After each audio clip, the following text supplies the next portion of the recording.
Welcome to the Business Vitality Podcast. My name is Cantey. I am the host and an executive coach.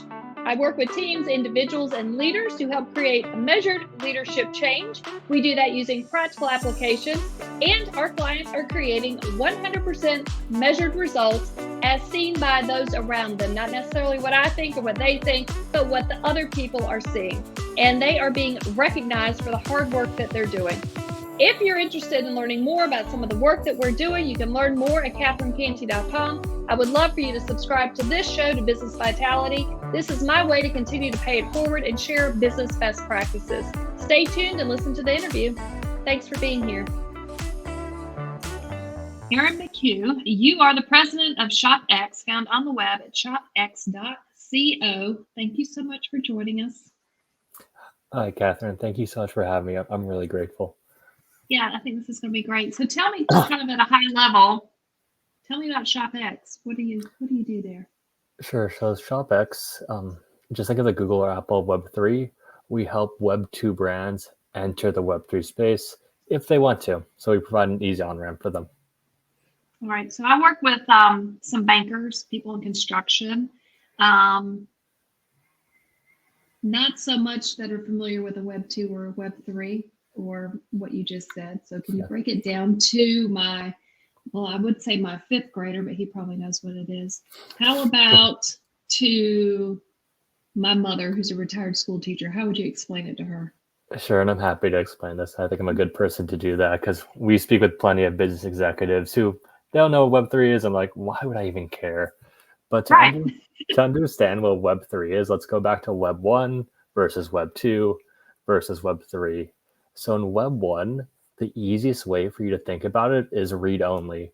So you can go online, you can read content, which is fantastic because it helps spread information. It can help widespread information. Web 2, let's frame it as social media. So just think of like Instagram or Facebook. You can read content, you can write content, but you don't own the content. So let's say hypothetically, I create an Instagram post. You read that post, that's fantastic. We're communicating, we're sharing with each other. But Instagram owns the post. So if we say something they don't like, they can cancel us. They can delete both of our accounts. They can take our content. They can repurpose it, or they can sell our data for nefarious purposes because they own the content. In Web 3, you can read, you can write, but you can also own the content. So the vehicle for owning the content could either be a cryptocurrency or an NFT. So my area of expertise is e-commerce because we help e-commerce brands enter the Web3 space. So let's say hypothetically I'm an e-commerce brand. I create a piece of Web3 content in the form of an NFT. You own that NFT. Now there's a connection between me and you where I can send value your way and then you can send value my way. And the cool thing is once you own that NFT, it's your NFT. Even though I created the NFT, I can't take it away from you. The government can't take it away from you. Amazon or Instagram, they can't take it away from you. And for your listeners, an NFT, just think of a non-fungible token. The easiest way to frame that is just think of a piece of land in digital cyberspace. If you own a piece of land in the world, what can you do with it? You can do what you want. You can build a school, you can build a garden, you can do nothing. You can build a business. It's up to you. So if you want an NFT, it's like a one-of-one. There's only one of those NFTs in digital cyberspace, and you get to decide what you do with that. So if you're moving into the Web3 space and you create content and you want to be able to own it, and you want to create an NFT with it, where are you hosting? Because, the traditional mind is like Facebook, Instagram, LinkedIn, Twitter, or X. So where would you put the Web3 content that you've created? So it's up to you. So they're creating places where you can post your Web3 content, and I think Instagram is also integrating Web3 in the future. They just started where people can create content in the form of NFTs. So you'll have a little badge with your NFT. So you can know if it's a picture or an NFT. But the main place people post content for Web3 is either Twitter or LinkedIn. But the important thing is they own the content. So if they own that piece of content, more often than not, it gives them special access to specific perks. And if they want to sell the piece of content, they can. So a good example would be, I would say one of our biggest clients is Fox Studios' new show, Kapopolis. They launched their show. They launched an NFT collection with their show. So if you own that Crap Chicken NFT, you own that Crap Chicken NFT, you get access to merchandise, you get a vote on stuff in the show, you get exclusive access to content, and wherever you want to post that NFT, you can. So if you post online, you can post as many times as you want, but it's like, think of it as a copy of a painting where it's like you can post a copy of the Mona Lisa as many times as you like, but there's still only one owner. So do you make income off of all the different copies? If you want to sell them, you could. So from this example, Fox wanted to program in royalties for and again, like buying a copy of an NFT, it'd be like me screenshotting a picture of the Mona Lisa and selling it to you. If someone wants to buy it, that's great. I don't particularly see the purpose, but hey, you never know. People buy things. But in this example, if I were, let's say I own that Crap Chicken, which I do, if I wanted to sell that Crap Chicken to you, Fox or the brand or the creator, they have the optionality to program in royalties for themselves. So if I sell it to you, they want 5%, they can get that. And the cool thing is on the flip side, if let's say the brand launches an NFT or the e-commerce brand or whatever, they create a product and their brand shoots up in value because of the secondary market value. If their brand shoots up in value, so should the price of the NFT. So it's a way to share the value with the consumer versus the shareholders. So are you purchasing this? If you're using NFTs, are you purchasing it with things like Bitcoin? Yeah. So that's where ShopX comes to play. And I think for people to use NFT and Web3 technology, it has to be as simple as possible.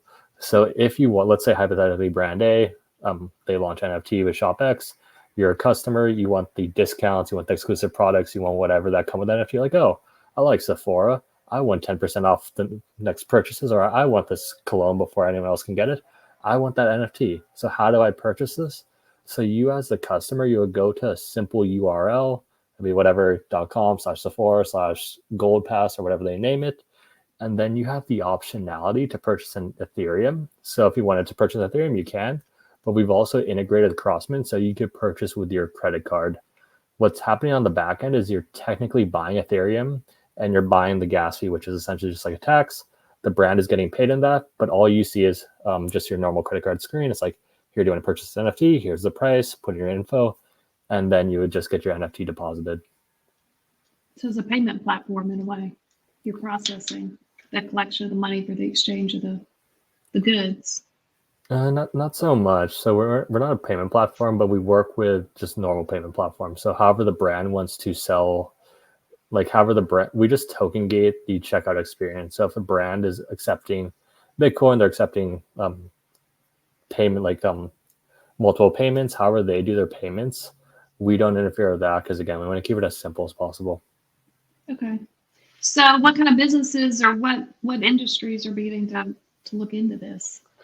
So it's a lot of them as of now, and the reason it's a lot is because the crypto market is just heating up, and when the hype comes back, all the big players come into play.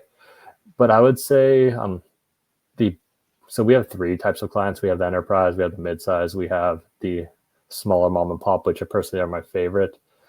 The enterprise, the Foxes, that's our biggest client. They launched the pass. They launched the pass prior to release of their show. So what their benefits were, they gained some revenue. They made millions of dollars, but to Fox, that's nothing. But the important thing is, before they aired their first episode of Kapopolis, they had a pretty hardened fan base of people who actually were excited to the show because they had ownership in the show. So when they launched their episode, they had record numbers in terms of viewership. The second mid-sized client, they're more of like a hypeware brand. So they would create exclusive like limited edition hats, limited edition sneakers, all that good stuff. And their biggest issue were whenever they launched a product, bots would come up, they'd buy the inventory in less than a second and then resell the inventory on the secondary market for 10 times the profit.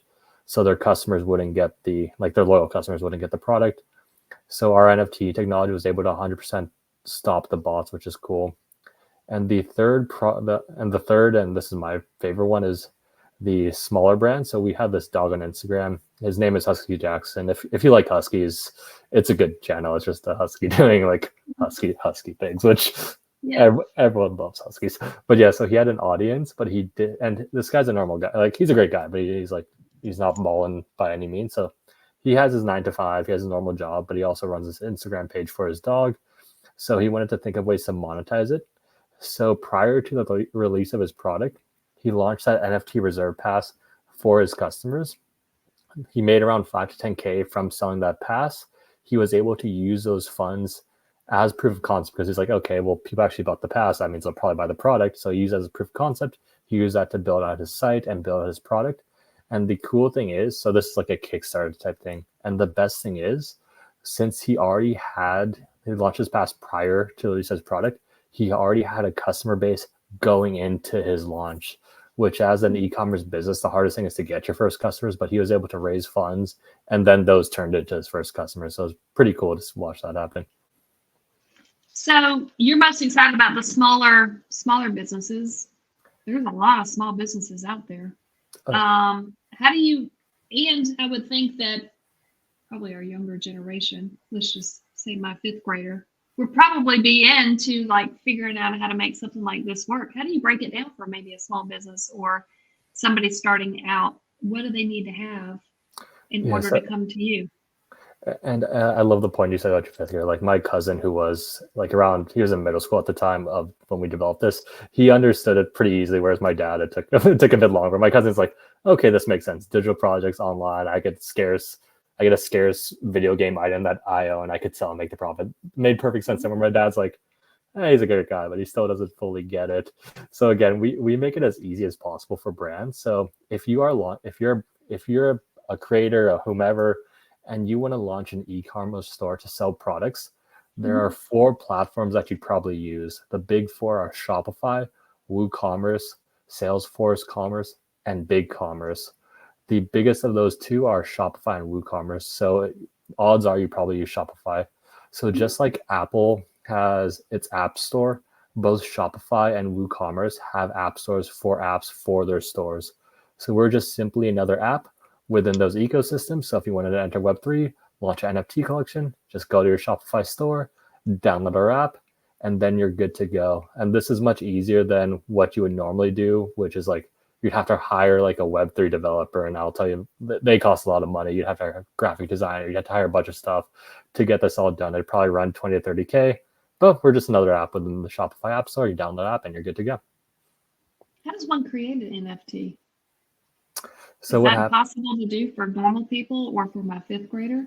Yeah, no, of course. So like we've made great efforts in making it as simple as possible. So let's say hypothetically you have a Shopify store, great, you're selling products, it's going well. You want to add an additional stream of Web3 revenue. You want to identify your most important customers. You want to increase your conversions. You want to create brand loyalty. This is what NFTs do. It's like, how do I do this? You would then go to Shopify store, just search ShopX, simple enough, create an account. And what's happening on the back end is, I don't know how to do this, but you're going to deploy your own smart contract. It's all that's going to happen on the back end. But what you see as a customer is you see 2 simple forms. The first form is your NFT details, which is essentially what picture do you want your NFT to be? What's your description? How many NFTs do you want? What price do you want? How many times can someone purchase an NFT? Click next, and the next form is a landing page. Just like, what is your NFT name? When do you want people to be able to purchase the NFT? What's the description? Click next, and your NFT is deployed. So when we're building out the tech, there's a process called QA, which is essentially just testing. My grandma was actually able to make the NFT because, again, it's just two simple forms, pretty self-explanatory. Are they teaching this in school yet? Public schools? No, I don't think so. I think they should. I think they should too. I feel kids would be interested in this. They're already on social media, playing around, having fun doing that kind of stuff. Why not teach them some stuff where they can generate a little bit of income, especially if they're, creative and coming up with solutions to be able to sell stuff around the neighborhood or whatever it may be. I know that that's really taking it down, but that's the next level of leadership. They're in middle school right now. They're in high school right now, and they're going to be changing the world. Oh, no, I 100% agree. I think school should be teaching this, and there's a whole ecosystem around that. Like, for example, 5-10 years ago, if you want to make a bunch of money, you learn how to code, and that's how you make a ton of money. Like, if you learn how to Web3 code, the demand for Web3 developers is actually pretty insane. Like, a new Web3 developer, like some of the people we work with, I know friends who have projects and they're working with anonymous people who they don't know who they are. They're just like faceless people. They're like, I don't know if the code gets done, but they make like upwards of like 400 or 500K, and they work on multiple projects and they create their own schedule. And from the marketing and sales aspect, that's a whole other industry that comes with it too. But in terms of teaching how to code, it might be kind of hard for schools to do, because especially if people who are teaching don't understand the power of the technology. And I think this is more of we hit this before. It's like kids get it more than adults. So like, if anything, it'd be the kids teaching the adults how to work with this technology. And they'll probably watch some videos on YouTube and they'll figure it out in no time. That's exactly how it's done. Because like as a kid, like in me, this is how most people enter the space. Is you hear about Bitcoin, you hear about some cryptocurrency, like, oh, magic internet money, I can make a lot of money, that's cool. And then you buy some like $5 to $10 where you have some skin in the game. The price goes up, the price drops. That increase in price or decrease in price, it draws your attention. And then you start to learn about the ethos. Is like, why is it important? Why is ownership important? And then you start to learn more about how can I help the ecosystem. It just naturally draws in your curiosity. So how did you stumble across this, or how did this evolve for you? Yeah, so I think an important thing to understand is the why. So my overall goal in life is to live a nice, peaceful life. I felt this was more difficult to do if I viewed the money system as corrupt, and that's not something I can neither avoid or get into. It's up to you. But that mindset and belief that led me to physical gold and physical silver as a potential solution for that. And then being involved in that, that's how Bitcoin found me. I'm like, okay, Bitcoin's the next solution for this. And then ShopX is a way for me to help people enter the ecosystem at scale, because we're offering e-commerce brands incentives to offer their customers incentives. So like in that situation, no one's being forced, like no one's being like, you have to use this technology, because that doesn't work at all. But it's like, hey, e-commerce brand, if you want to make some revenue, you want higher conversions, you can use this as an additional stream of revenue. Hey, e-commerce customer, if you want this, like let's say you want this free hat, or you want access to specific content, or whatever the case may be. It's like, well, if you want this, here's a piece of technology, you have to learn how to use it. And once you learn how to use it, then it's a zero. I view it as a 0 to 1 moment. It's like, okay, well, I'm in the ecosystem. If I learn more, I can. But if not, that's totally fine as well. That's interesting. So it sounds like you're having to explain this to a lot of people. I mean, if you got to explain this to folks, like you were saying, it might be harder to explain to a grandparent or a parent versus a younger kid. So you're having to listen to a lot of different points of view before you can express yours in some of these meetings. And when it comes to business, I've found that, being able to express your point of view with other people in the room who have different points of view is really an important business skill set. Do you have an example of a story where you had to navigate that way, listening to somebody, still had to get your point across, and you were able to maybe bring them to the other side? Or maybe you didn't and you learned from it, and now you know not to do something instead. Oh yeah, no, and all the time. And I think listening to someone's point of view, it's not just an important business skill set. I think that's a life skill set, where it's like, if you're talking to someone and you're not listening to your point of view, then that's kind of a point of this conversation. And yeah, just listen to other people. It's basic. But the biggest conversations, and a lot of this happened like plenty of times where it's like a similar conversation. It's like, because over the past 2 years we're in a crypto bar market. So imagine I'm talking to someone like, okay, I kind of understand what an NFT is, but I'm not fully sold. Why would I care about a $500,000 monkey? And they're like, well, I don't care. Isn't 95% of NFTs scams? And I'm just saying like, well, yeah, yes, you're correct, sir. 95% of NFTs are scams. And this is where we learn to differentiate between NFTs and ShopX NFTs. So NFT is, again, like that non-fungible token, that digital piece of land we discussed earlier, where a lot of it is really just hype-based. Like a lot of them buy the NFTs because they think the price will go up. It's pure speculation. Whereas what is a ShopX NFT? Well, that's an NFT with the e-commerce utility. A customer will want this NFT because of the e-commerce utility that's behind that NFT. And then you as the brand, you get to decide what that utility is. And this is a great way for you to, the biggest thing with e-commerce is, so the name of the game in e-commerce isn't getting the customer, it's keeping the customer. Because more often than not, a brand is going to spend more money. Like they'll spend more money to acquire the customer than they make on the first purchase. So oftentimes on the first purchase, the brand is losing money. So they have to get the customer to keep coming back. So this is where NFTs really come into play because of the ownership aspect. So if you have a timeshare in Hawaii, if I have a timeshare in Hawaii, you're going to Hawaii. I'm like, okay, well, you're obviously in my timeshare. It's the best timeshare in the world because I own it. Whereas if I don't, it's like you stay wherever you want. And the second thing is the conversion rate. So as a brand, you can expect around 1% of customers to make a purchase from hitting your site. With a NFT loyalty pass, that conversion rate is around 80% because they already bought into your pass. So we've seen, like, if you sell 100 products, you can assume 80 people are going to buy it. You kind of know how much product you need to make to sell out, or you can make half your NFT. Like, you have 100 NFTs, you can make a 50 product drop to create scarcity, to create marketing, to create FOMO and all that cool stuff. And I think the most important factor is the word of mouth marketing. And this is hard. This is the hardest thing to measure, but like, I think everyone's just tired of ads. Or like, I'm tired of logging. I'm tired if I mention something on this call, I can expect to open Instagram. It's like, okay, well, that's an ad. Thank you for eavesdropping. But I will listen to friends talk about products they love. I'm like, okay, well, my friend uses this, I'm more likely to buy. So with NFTs, because of the customer ownership, they feel like they're part of the brand. Because again, they are part of the brand. So they tell all their friends about it. We've seen people like switch their profile pictures on social media to their brands, and that's just something you can measure. That's fascinating. So you've got a lot of different things coming at you in the position that you have. There's a lot of different customer sizes, from enterprise, mid-size to small. You've got, you said, there are some fraudulent things out there tied into NFTs, and you're able to help validate and create these secure purchases. So you got a lot of competing priorities.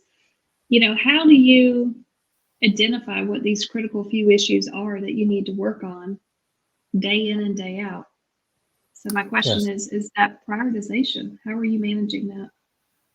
That's an interesting question. That's good. I have a list that I just keep updated daily, and it's kind of a lame answer. But if you have a list of so a lot of times when we do tech priority, it's like what you would do is you write down the business need, you write down what needs to get done, and then you would assign a level of effort to that. And if it's too high, and you just map it out, you draw it out, you create a chart, and then you can map out your priorities this way.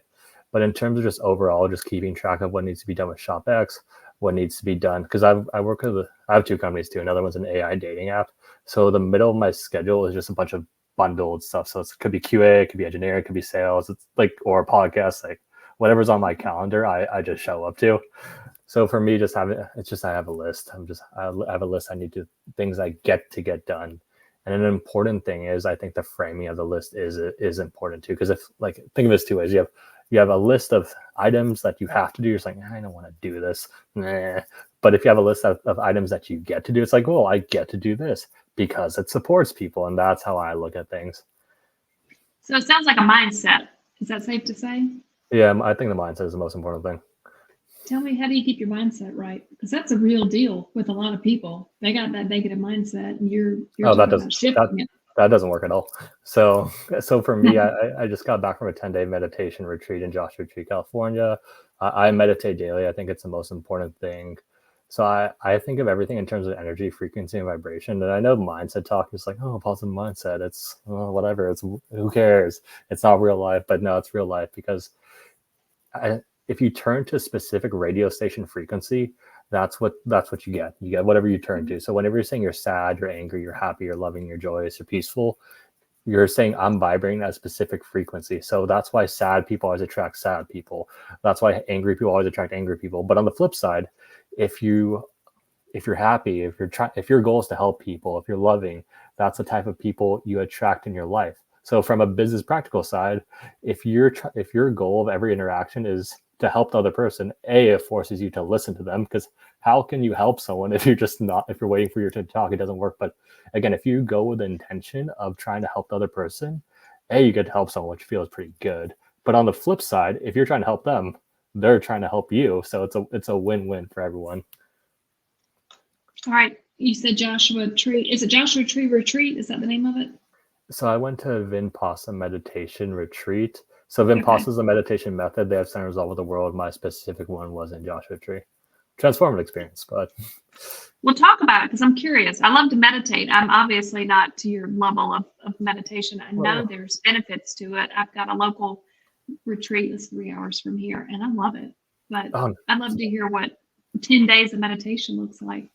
Yeah, no, and the thing is, we're all equal, so there are no levels. We just do what works for us. But so this particular method, it's the method that the Buddha used to reach enlightenment. So what you do, it's 10 days of full meditation. You wake up at 4, you meditate, breakfast, lunch, meditate, and just that's the whole thing. There's no talking with anyone. There's no looking with anyone. There's obviously no phones. There's no nothing. You just have your room, a walking path, and a meditation hall. So what you're doing is you're extracting the traumas that you stored in your body through your life. So the first 3 days is you focus on the area around your nostrils. So just breathing in and out, just not interfering with the breath, just letting yourself breathe. And what eventually happens is you start to feel different sensations in this area. And then from there, you just scan your body back and forth over and over again. And this extracts the traumas you've stored in your body, in like different parts of your body, in the form of different sensations. It could be sweat, it could be pain, it could be tingling, it can be a bunch of things. And the logic behind this is, if, let's say you're a NASA scientist, you have to send a piece of metal into space. You need that piece of metal to be 100% pure. You'd run that metal through magnets, and that magnet would extract the impurities. And this is what you're doing on that spiritual level. So back and forth over and over again. And then as you do this, like, first I was having thoughts that I haven't thought for years. Like, I think of things people I haven't thought about for years, like random faces I may have wronged, like a stranger I tripped when I was like 3 or something like that. So those are all coming to the surface. Your dreams are incredibly gnarly, whereas like they're incredibly vivid, incredibly lucid, and they're really impactful. So you're drawing out the traumas, and eventually once you draw out enough trauma, you become a positivity generator versus negativity generator. So after that retreat, you leave around, it's like, again, you close every meditation where you store all your energy in the crown of your chakra, and then you wish everyone in the world peace, love, and happiness. And again, back to if the outer world is a reflection of the inner world, if that's your mindset going forward, then everyone else wishes you well too. So it just works out well. Yeah, no, I kept that spiritual practice, and from a business practical perspective, 2 points is like, I was at an incubator when I was younger, so compared to the start of school, I leveraged that to network with as many people as like CEOs and that type of, as much as I could. And a lot of the more successful people are in quotes because it's all relative, but a lot of them had a spiritual practice. Like, I meditate every day, I go on my walks, this is my me time. So they had a spiritual practice. I'm like, okay, that's interesting. But on a practical perspective, it's like, I meditate every day in the morning, because in the morning, what I do is I wake up at 4:20 because I find that funny. And then I meditate right when I wake up, because that's when your brain has the most melatonin. I set my intention for the day. I'm like, okay, I'm going to help people. All calls are going to go well, because if I'm thinking all calls are going to go well, all calls go well, because I believe in quantity. I think every infinite possibilities are happening in this present moment. The one that's showing itself is just the one you're focusing on. So if you set a strong intention for the day, it's like everything's just going to kind of work out. Funny is, things tend to work out, but on the flip side, if you wake up like, oh, this day's going to suck, well, then your day's going to suck. So I just do the opposite of that. So then I do my day. Again, sporadic work during the day with 2 companies, and my closer is Muay Thai at night. And then if I can, I meditate before I sleep too, to help program my dreams. That's awesome. The world needs more of that, don't you think? Oh, 100%. That's why I love talking about it. Like, every podcast I get, even if it's like a straight software one, I shout out the Vipassana meditation whenever I can, because if more people meditate, the better it is for everyone as a collective. And this particular one, again, research Vipassana meditation. If it interests you, it's completely free. You just show up. The food, everything is provided for. It's a beautiful, transformative experience, and I recommend it to everyone. That's fantastic. Okay, so tell me, back in the business mindset, what is maybe some of the best business advice that you've gotten over the years? Because you've got a couple businesses, you've had countless experiences. I'm just curious, what is some of the best advice that you've gotten that's been most helpful?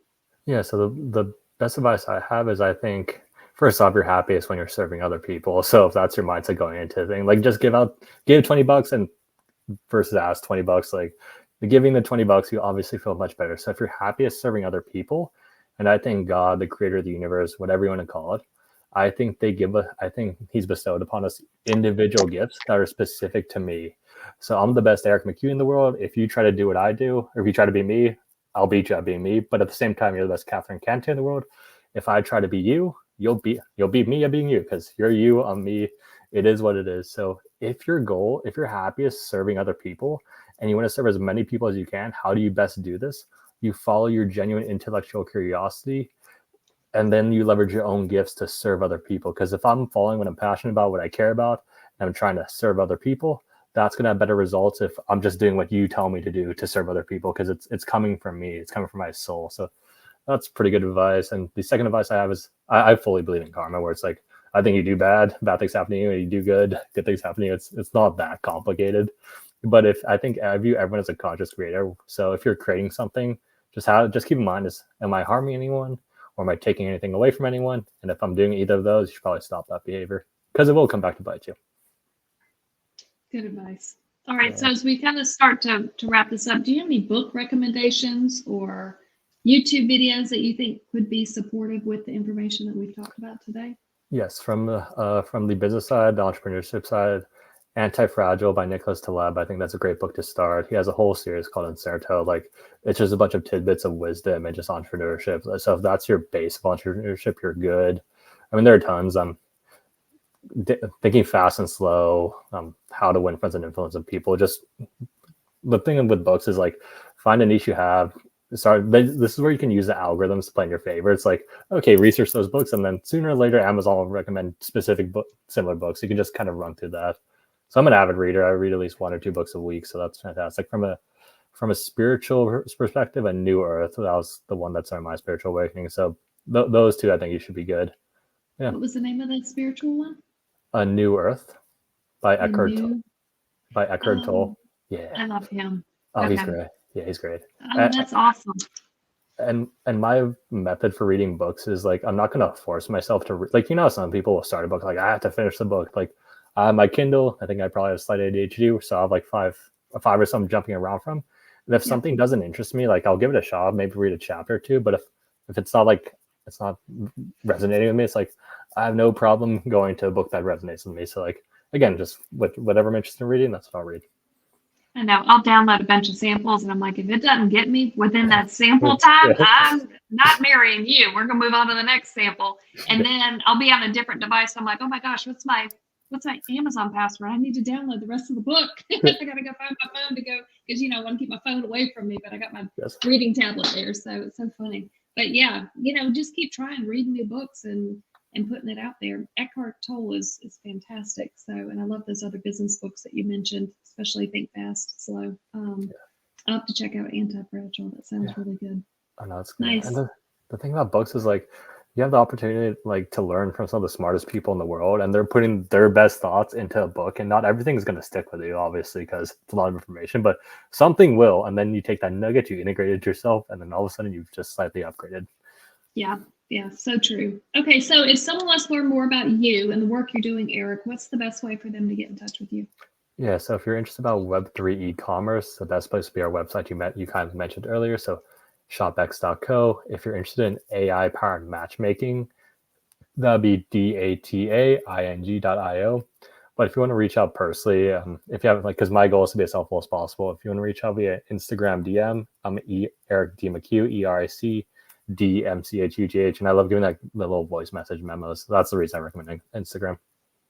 Fantastic. All right, Eric McHugh, you are the president of ShopX, found on the web at shopx.co. Thank you so much for joining us. No, thank you so much for having me, Kath. I know it was a blast talking to you.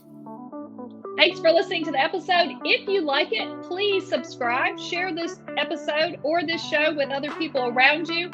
The greatest form of a compliment is a referral. I really appreciate them. And if you think that you want to learn more about some of the work we're doing, I encourage you to reach out to CatherineCantey.com. You can schedule a call or just continue to read articles and information that we post out there. Thank you so much for being here.